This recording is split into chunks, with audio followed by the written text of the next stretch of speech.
Next topic हम लोग start करेंगे। तो नेक्स्ट टॉपिक क्या है? फ्रिक्शन।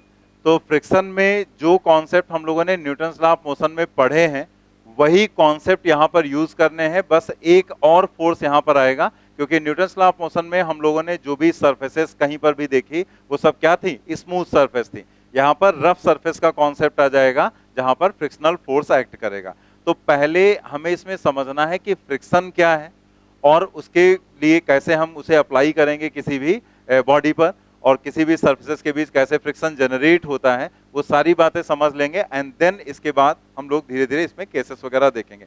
तो अगेन अगर आप देखेंगे तो इसमें भी बहुत सारे फार्मूले नहीं मिलेंगे आपको, कुछ ही फार्मूले हैं जो हम आपसे कहेंगे इनको याद कर लेना, बाकी बहुत ज्यादा इसमें भी कोई फार्मूले नहीं है। ठीक है, तो सबसे पहले हम लोग फ्रिक्शन पर आ जाते हैं। देखो यहां पर जो शुरुआत में हम बताने जा रहे हैं, जो ये कहानी लिखी गई है, ठीक है, ये कहानी ही मेन है, इस कहानी में ही सब कुछ है। अगर ये आपने समझ लिया ढंग से तो आपको आसानी से चीजें आगे की समझ में आएंगी, केसेस समझ में आएंगे, और कौन सा फोर्स किधर लगाया जा रहा है और क्यों लगाया जा रहा है वो सब यहीं पर है। लेकिन तुम्हारी कंडीशन अलग है, तुम नॉर्मली जो हम कहानी समझाते हैं तो उसको तो तुम सुनते नहीं, क्या आप फालतू में बकवास कर रहे हैं, लेकिन वही सब कुछ है, इसी में सब कुछ छुपा हुआ है। जैसे ये जो डायग्राम बताने जा रहे हैं तो यहां से आपको समझ में आएगा कि फ्रिक्शन एक्चुअल में जनरेट कैसे होता है या एक्चुअल में क्या है। तो हम लोग स्टार्ट करते हैं यहाँ पर फ्रिक्शन के लिए। जैसे आप यहाँ पर देखो कि जो ये पहला डायग्राम दिखाया गया वो एक आपको ऑर्डिनरी एक स्मूथ सरफेस आपको दिख रही, ठीक है, तो जैसे दिख रहा है ना स्मूथ सरफेस है पूरा एक, तो ये एकदम स्मूथ सरफेस दिख रहा है। लेकिन अगर आप इसको माइक्रोस्कोपिक व्यू में देखो तो ये आपको स्मूथ नहीं दिखेगा। जैसे ये बोर्ड आपको जो दिख रहा है या आपको ये जो बोर्ड दिख रहा है ये व्हाइट बोर्ड, तो ये यहाँ पर क्या है, सब स्मूथ आपको दिख रहा है। लेकिन एक्चुअल में ये आप माइक्रोस्कोप से देखेंगे तो आपको स्मूथ बिल्कुल भी नहीं दिखेंगे। तो वही यहाँ लिखा गया है कि अगर हम इस सरफेस को माइक्रोस्कोपिक व्यू में देखें तो हमें यहाँ पर दिखेगा वो ऐसा कुछ surface which is ordinary looking smooth. जो मतलब नॉर्मली जो आपको सरफेस दिख रहा है स्मूथ, वो एक्चुअल में स्मूथ नहीं है, वो कैसा है, इस टाइप का रफ सरफेस होगा, ठीक है। लेकिन ऐसे ऑर्डिनरी तौर पे अगर आप देखेंगे तो आपको स्मूथ लगता है। तो अगर ये ऐसा है तो जो बॉडी, जैसे मान लिया एक बॉडी के ऊपर दूसरी बॉडी आपने रख दी, तो अगर वो दो बॉडीज हैं यहाँ पर, एक के ऊपर पर नीचे आपको दिखाया गया, तो नीचे वाली जो बॉडी आपको दिखाई गई है यहाँ पर, उसे देखो आप जरा ऑब्जर्व करो कि ये जो बॉडी आपको दिखाई गई यहाँ पर, तो इसमें आपको एक जैसी ऊपर दिखाएगी वैसे नीचे। तो हम अब जैसे कुछ लोग सोच रहे होंगे नहीं ऊपर वाला क्यों नहीं, ऊपर वाला तो स्मूथ ही रह गया। तो हम सिर्फ दो सरफेसेस जिनके बीच में कांटेक्ट है, हम सिर्फ उनकी एनालिसिस कर रहे हैं, मतलब हम इसे सिर्फ माइक्रोस्कोप से ऑब्जर्व कर रहे हैं, ये वाला पार्ट, हम बाकी पार्ट को ऑब्जर्व नहीं कर रहे हैं, क्योंकि उससे हमें कोई मतलब नहीं, जो कांटेक्ट में है उसी को हमें देखना है यहाँ पर। तो जो यहाँ पर दोनों बॉडीज हैं उनको जब रखा जाएगा तो वो वैसे तो देखने में आपको ऐसे लग रही है स्मूथ, ये भी स्मूथ लग रहा है, ये भी स्मूथ लग रहा है, ये ऊपर वाली बॉडी हो गई और ये नीचे वाली, इसको इसके ऊपर रख दिया तो हमें नॉर्मली तो वो ऐसे दिखेगा ना, लेकिन वास्तव में अगर आप माइक्रोस्कोप से देखेंगे तो वो ऐसा नहीं दिखेगा, वो पूरी तरह से कांटेक्ट में नहीं होगा, वो इस तरह का रफ सरफेस होगा और कहीं कांटेक्ट में होगा कहीं नहीं होगा। जैसे आप देखो कुछ पॉइंट यहाँ पर कांटेक्ट में है और कुछ जगह पर ये फंस गया जाकर, ठीक है, इस तरीके से ऐसे इंटरलॉकिंग हो गई, तो इस टाइप की सिचुएशन वहां पर जनरेट हो जाती है। तो जब दोनों ऐसे सरफेस होंगे रफ टाइप के, तो जब आप एक के अंदर एक ऐसे यहाँ पर रखोगे एक के ऊपर एक, तो आपने रखा तो वो दोनों ऐसे जाकर फंस जा रहे हैं, ठीक है। यहाँ पर ये जो पार्ट्स यहाँ पर निकले हुए थे या जो दबे हुए पार्ट थे वो आपस में क्या हो जा रहे हैं, फंस गए। तो ये जो यहाँ पर आपस में ये फंस गए हैं इसी को बोलते हैं इंटरलॉकिंग, मतलब इनके बीच में क्या हो गया, इंटरलॉकिंग हो गई। अब ये इंटरलॉकिंग होने की वजह से होता क्या है वो हमें यहाँ पर देखना है। जैसे आप यहाँ पर देखो कि एफ फोर्स यहाँ पर है, ठीक है, जो एक्सटर्नल फोर्स लगाया गया। तो नॉर्मली कई लोगों के दिमाग में ये रहता है, जैसे कह दो कि यहाँ पर एक बॉडी रखी गई है और यहाँ पर जो म्यूएस है, जो कोएफिशिएंट ऑफ स्टैटिक फ्रिक्शन है, वो सपोज कर लिया है 0.2, ठीक, और जो इस बॉडी का मास है वो सपोज कर लिया 10 है और जी की वैल्यू भी 10 है। तो पूछो फ्रिक्शनल फोर्स कितना लगेगा, तो यहां पर म्यूएस आर कैलकुलेट कर देते हैं, मतलब म्यूएस एम जी, म्यूएस की वैल्यू 0.2, एम की वैल्यू 10 और जी की वैल्यू 10। तो ये अगर यहां पर ऐसे कह दिया गया तो एक वैल्यू आपको यहां पर मिल रही है और वो वैल्यू क्या मिल रही है, 20 न्यूटन, म्यूएस एम जी की वैल्यू। तो लगेगा फ्रिक्शनल फोर्स यही कि 20 न्यूटन, लेकिन वास्तव में 20 न्यूटन फोर्स फ्रिक्शन यहां पर नहीं लग रहा है। यहां पर जो फ्रिक्शनल फोर्स है वो 0 है, जबकि म्यूएस mg की वैल्यू 0 नहीं है। तो हमें ये दोनों बातें समझनी पड़ेंगी। तो उसी चीजों को क्लियर करने के लिए हम ये वाला पॉइंट आपको समझा रहे हैं। वो पॉइंट है बहुत आसान, लेकिन समझ में वो तभी आएगा जब आपको ये वाला पॉइंट समझा हुआ होगा। तो वो क्या है वो भी हम लोग बाद में डिस्कस करेंगे। अब देखो, अगर ये ऐसे रखा हुआ है, एक के ऊपर एक बॉडी को हमने रख दिया, तो यहां पर कुछ नहीं होगा, जस्ट वो रखी हुई है। लेकिन अगर आपने यहां पर एक फोर्स लगा दिया इस डायरेक्शन में, एक्सटर्नल फोर्स, तो क्या होगा? इंटरलॉकिंग है ना। तो अगर हम इस बॉडी को खींचने की कोशिश करेंगे इधर, तो ये तो फंसी हुई है इसमें, तो क्या होगा? ये नीचे वाले जहां जहां ये फंसी हुई है वहां पर क्या करेगी? ये एक्शन करेगी। ये नीचे वाली बॉडी पर क्या होगा? एक्शन। ठीक, ये फंसा हुआ तो ये इधर धक्का देगा इसको, तो नीचे वाली बॉडी पर क्या हुआ? एक्शन। यहां पर भी ये वाली ऊपर वाली बॉडी नीचे वाली बॉडी को पुश कर रही, तो यहां पर क्या हो रहा है? एक्शन हो रहा है। ऐसे यहां पर भी ये फंसी हुई बॉडी, तो यहां पर क्या होगा? एक्शन होगा इस तरीके से। ठीक है, तो नीचे वाली बॉडी पर इस तरह से एक्शन हो रहा है। तो अगर एक्शन होगा, तो जब ये वाली बॉडी हम खींचेंगे इधर की तरफ, तो इस पर तो एक्शन किया, तो नीचे वाली बॉडी ऊपर वाली बॉडी पर क्या करेगी? रिएक्शन करेगी। तो बैक डायरेक्शन में फोर्स लगेगा यहां पर, रिएक्शनरी फोर्स। तो यहां पर आप देखो, जब इधर एक्शन हुआ तो ऊपर वाली बॉडी, इसीलिए ये डॉट बनाया गया। डॉट यहां पर बनाया गया है, मतलब कि इस लोकेशन पर, यानी कि ऊपर वाली बॉडी पर रिएक्शनरी फोर्स लगेगा, ऊपर वाली बॉडी पर यहां पर रिएक्शनरी फोर्स एक्ट करेगा। और ऐसे ही यहां पर, ठीक, ऐसे ही यहां पर। तो ये जो फोर्स यहां पर दिख रहा है आपको, जो ग्रीन से हमने दिखाया, वो कैसा फोर्स दिख रहा है? अपोजिंग फोर्स दिख रहा है। मतलब जब आपने ऊपर वाले ब्लॉक के ऊपर एक एक्सटर्नल फोर्स लगाया, तो एक अपोजिंग फोर्स यहां पर डेवलप हुआ, और इसी अपोजिंग फोर्स को हम लोग क्या बोलते हैं? फ्रिक्शनल फोर्स बोलते हैं। ठीक, लेकिन जब ऐसा समझ में आ गया पॉइंट, ये वाला पॉइंट, कि हाँ भाई ये फ्रिक्शनल फोर्स है, ये इंटरलॉकिंग हुई और इंटरलॉकिंग की वजह से वो फंस गए, तो जब हम उसको ऐसे चलाने की कोशिश कर रहे थे, तो चूंकि वो फंसा हुआ था, तो एक तरह से एक्शन हुआ और उसके ऊपर रिएक्शन हुआ। तो जिस बॉडी को हम आगे चलाने की कोशिश कर रहे थे, उस पर ये अपोजिंग फोर्स जनरेट हो जाता है, जिसको हम लोग बोलते हैं फ्रिक्शन। तो पहले इसी के बारे में पता चला, और उसके कारण यहां पर इसी को बस मान लिया गया कि ये जो रिएक्शनरी फोर्स है ये फ्रिक्शनल फोर्स है। फिर देखा गया कि भाई ये फ्रिक्शनल फोर्स जनरेट कैसे हुआ? इस इंटरलॉकिंग की वजह से। ये जो यहां पर रफनेस थी, जो बिल्कुल स्मूथ नहीं था, तो फिर ये हुआ कि अगर इसको हम रब कर दें, ठीक, एकदम घिस दें, एकदम स्मूथ कर दें, तो क्या होगा? यहां पर इंटरलॉकिंग कम हो जाएगी, और इंटरलॉकिंग कम होगी तो फ्रिक्शन भी कम हो जाएगा। तो इसको स्मूथ किया गया, और जब स्मूथ किया गया तो ये देखा गया कि फ्रिक्शन वाकई कम हो गया।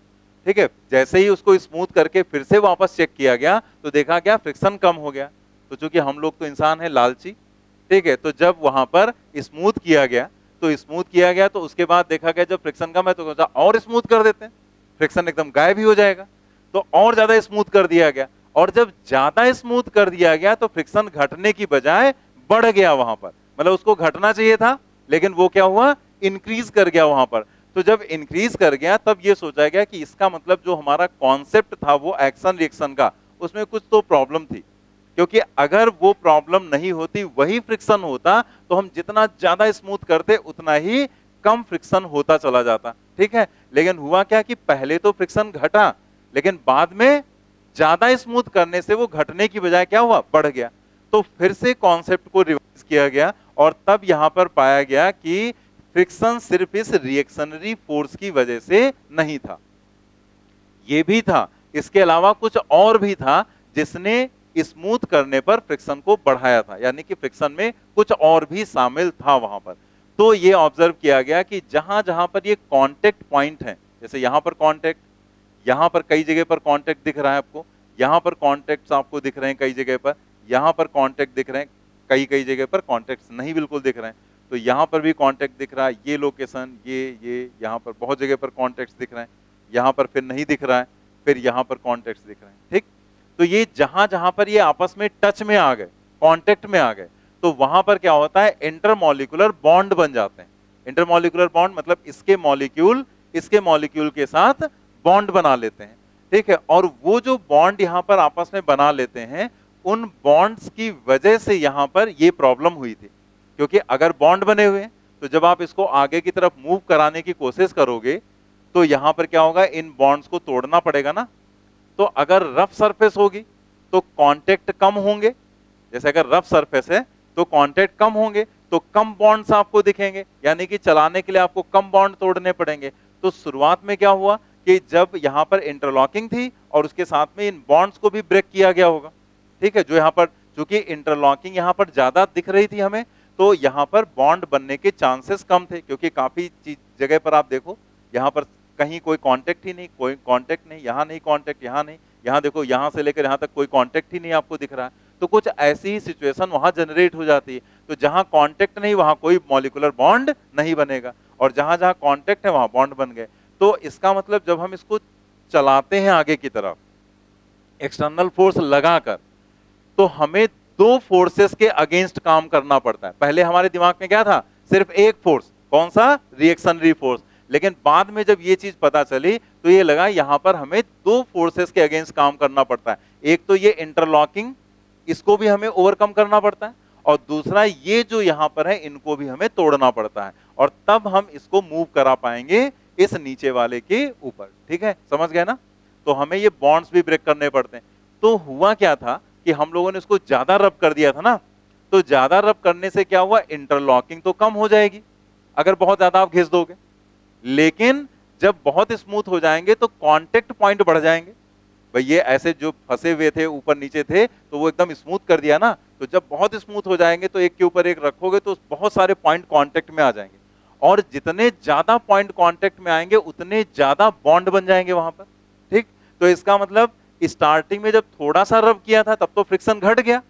क्यों घट गया, क्योंकि थोड़ी सी इंटरलॉकिंग भी कम हो गई लेकिन बॉन्ड बहुत ज्यादा बने नहीं।